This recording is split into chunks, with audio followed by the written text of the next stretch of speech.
আসসালামু আলাইকুম। আজ রান্না করব আমি শীতকালীন মিক্সড সবজি। সেজন্য একটি কড়াই আমি কিছু পেঁয়াজ রসুন ভেজে নিলাম, সাথে দিয়ে দিলাম লবণ আন্দাজ মতো। তারপর দিয়ে দিলাম কাঁচা টমেটো এবং পাকা টমেটো কেটে কিছুক্ষণ রান্না করে নিলাম। তারপর দিয়ে দিলাম ছোটো ছোটো করে ফুলকপি কাটা, আলু কিউব করে কাটা দিয়ে দিলাম।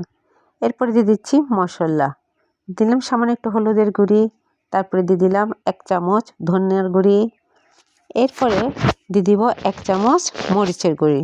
আপনারা যদি ঝাল একটু খেতে চান একটু বাড়িয়ে দিতে পারেন। তারপরে দিয়ে দিব সামান্য অল্প করে জিরার গুঁড়ি, বেশি দিলে তো তেতো হয়ে যায়, তাই অল্প অল্প করেই দিলাম।